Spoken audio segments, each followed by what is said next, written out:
皆さん、おはようございます。今日は旅の13日目、ベトナム中部のビンディン省ホアイニョンに滞在しています。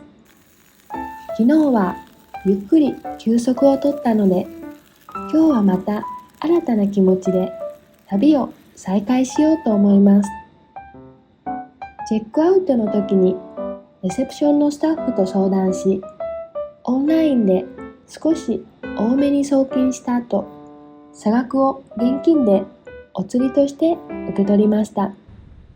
ベトナムではこうした柔軟な対応をしてくれるところが多いです。昨日お願いしていた洗濯物を受け取り、バイクの荷造りも完了し、いよいよ出発です。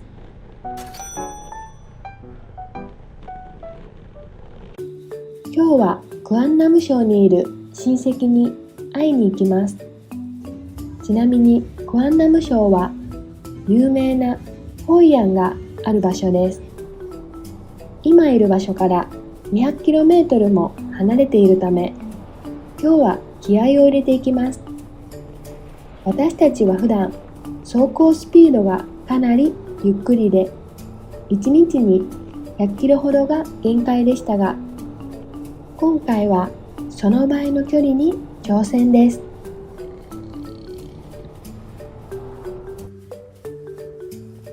天気も良くて絶好の旅日和です。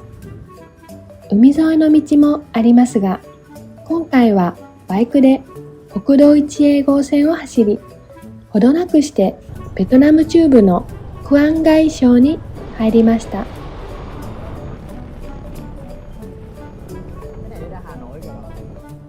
ここにはアンケーラグーンがあり、水が澄んでいて静かな場所です。水面面積は347ヘクタールとあり、最も深い深度は4メートルととても浅いです。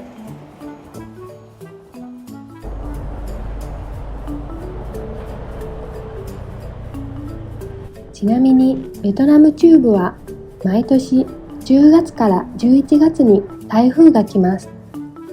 台風が頻繁に通過するこの時期には、強風で建物の屋根が飛ばされたり、木や電柱が倒れたりすることが多く、停電や洪水、山間部での土砂崩れも発生します。道路が寸断されることもあります。また、長年コツコツと貯めてきたお金で建てた家が壊れたり、飼っている牛や豚、鳥が全滅に近い形になることもあります。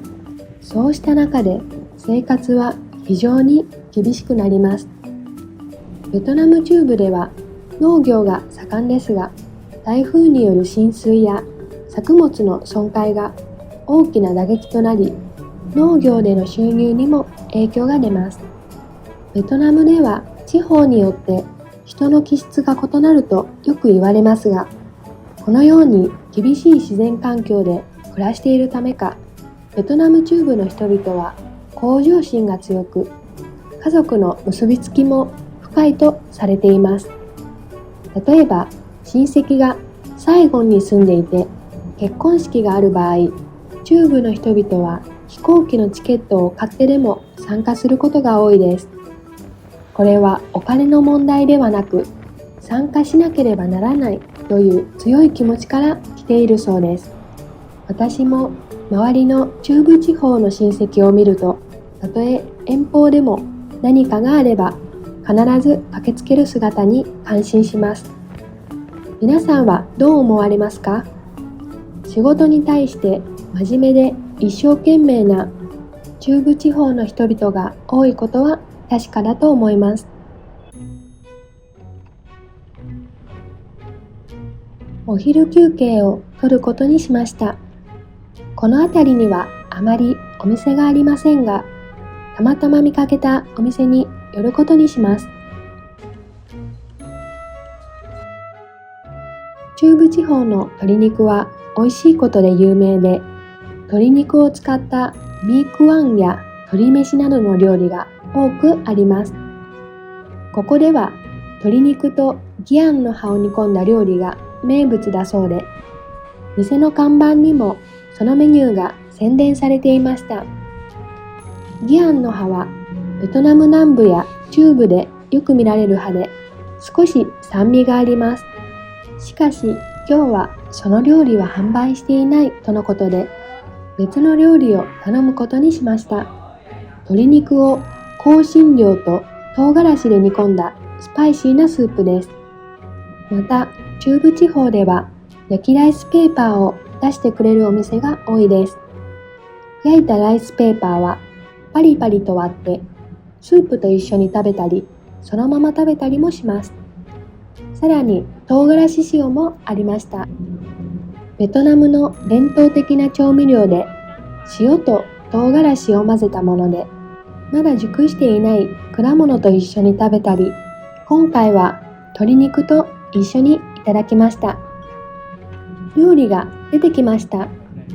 特にこの店では地鶏を使っているので、鶏肉は程よい硬さと自然な甘さがあり、スープの辛さと絶妙にマッチしていて、とても美味しかったです。ベトナムでは地鶏か工業用の鶏肉かをしっかりと見極める人が多いです。地鶏は自然な環境で放し飼いにされているため、運動量が多く、肉質がしっかりしていて、噛んだ瞬間に良い香りが広がります。その一方で、工業用の鶏は運動量が少ないため、肉質が柔らかく、脂肪が多めなのが特徴です。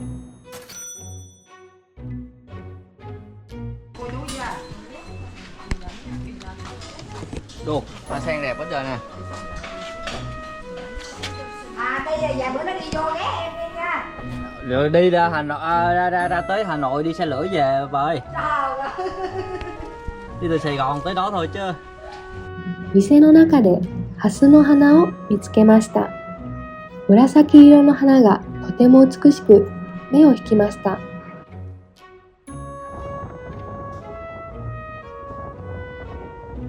ハンモックで寝転んでお昼寝をすることにしました。店主がハンモックを2つ出してくれました。その間、だらだらと店主と旅の途中で出会ったシャーマンの話をしました。店主もシャーマンに関連する話があったようで、興味深く聞いていました。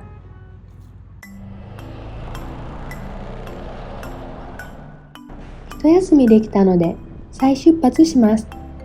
このお店は店主がとても優しく、のんびりと過ごすことができて本当に良かったです。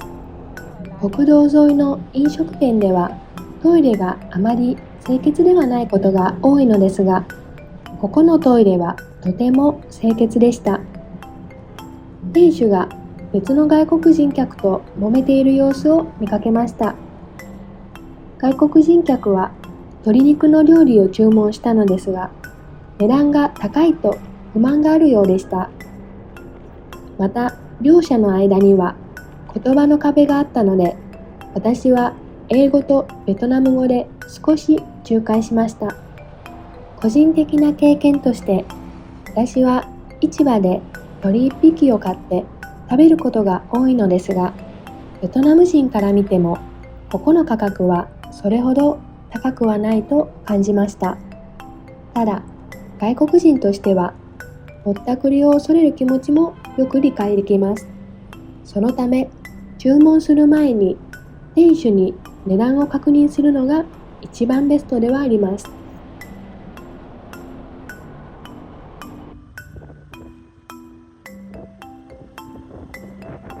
この家はココナッツの葉を使って作られています。ココナッツの葉を収穫し、乾燥させた後に家の屋根や壁を作ります。これはベトナム南部で伝統的に行われてきた家の建て方です。ココナッツの葉だけではなく、乾燥が必要なものは道端に広げて干干されることがよくあります。このスタイルの建物は最近ではカフェなどでも人気があります。クアンガイ省の町では地のスープのお店をたくさん見かけました。サイゴンでも見かけますが、ここまで多くはないように思います。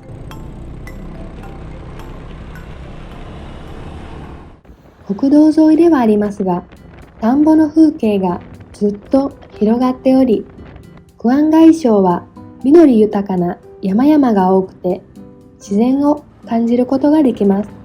川のほとりにはアヒルがたくさん泳いでおり、またエビや魚の養殖場をたくさん見かけました。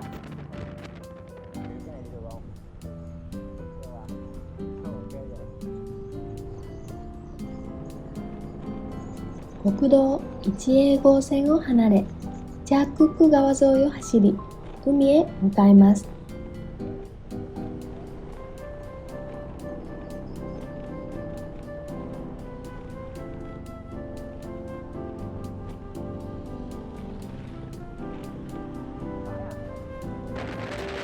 こちらがチャークック川でとても綺麗です。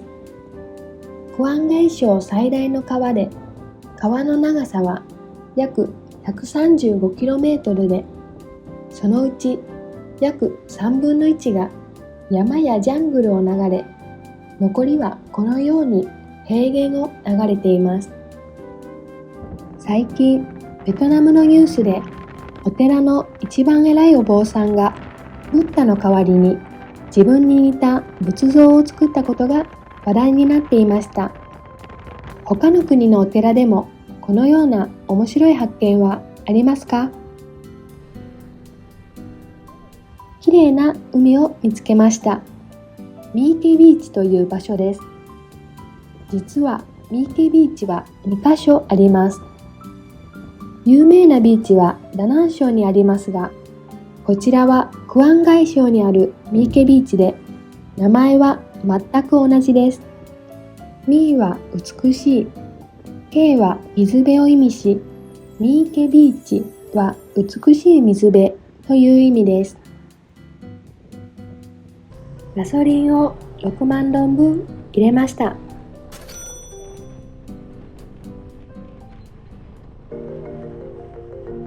ベトナムはもともと暑い気候の場所ですが、特にこの辺りは風が涼しいものの日差しが強くて少し喉が渇いてきました。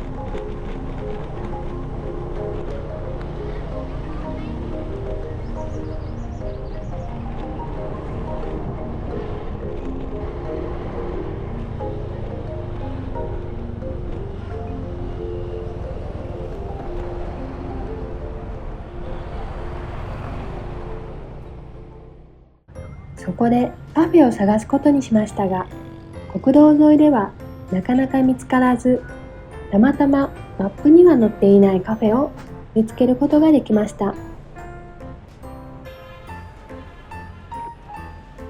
今日だけで国道沿いで2件の事故を目撃しました。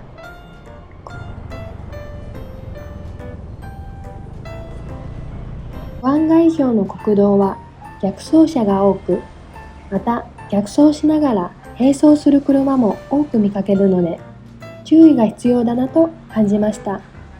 パイナップルジュースと人参ジュースを頼んで、携帯やカメラを充電しながら1時間ほど休憩しました。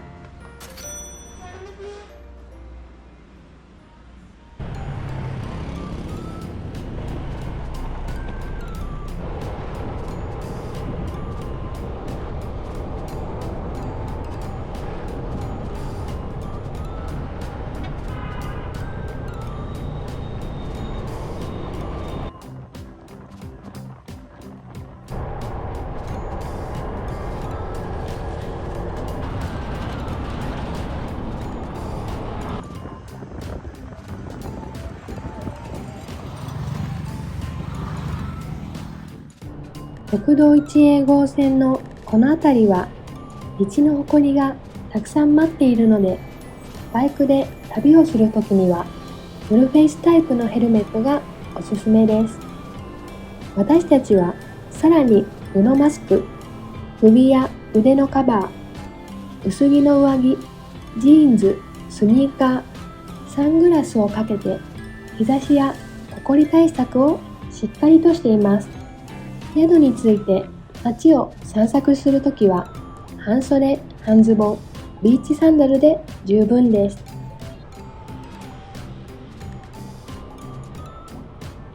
クアンガイ省からクアンナム省に入りました。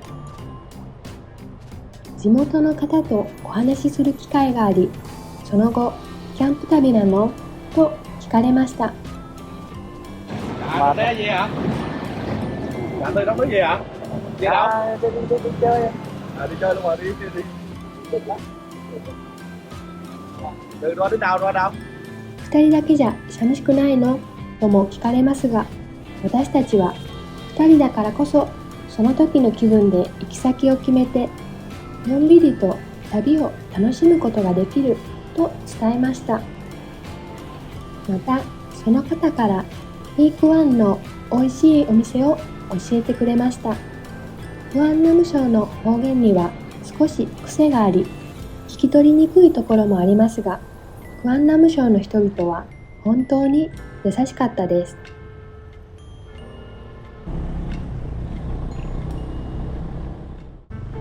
教えてもらったミークワンのお店に到着しましたが、ちょうど麺が足りていないようで15分ほど待つことになりました。その間に休憩したり近くの人とお話をしました。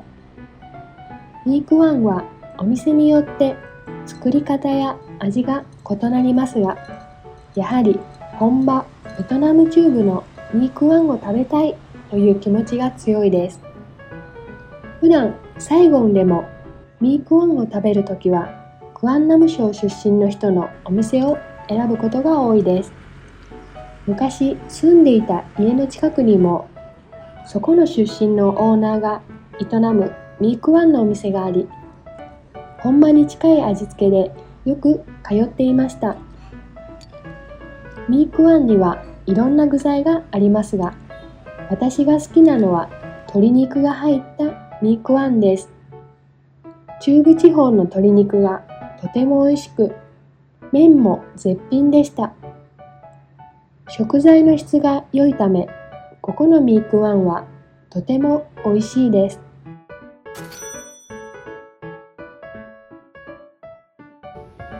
豚のような犬がいました。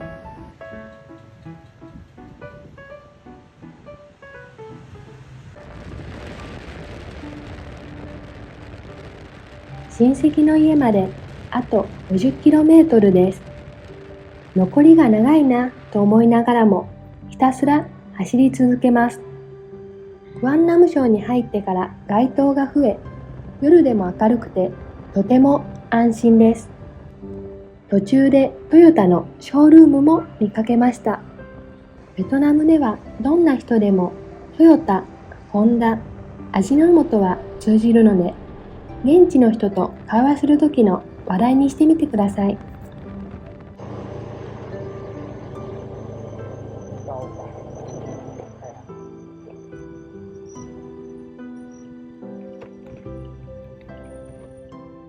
マップの指示通りに走っているとかなり不安になる道でした。誰もいない畑の中を通る暗い道で前がほとんど見えません。この道は本当に一人だけだととても怖いです。お化けがいるんじゃないかななんてのも心配します。では皆さん見てください。この赤い光は一体何でしょうか？誰もいない畑の中にある小さな家からこのような赤い光が見えるなんてとても怖いですよね。やっと暗い道から抜け出してようやく安心しました。その後親戚に聞いてみたところ、親戚の友達も同じようにマップに騙されてとても暗いルートを通ったそうです。ルート選択には注意が必要だと感じました。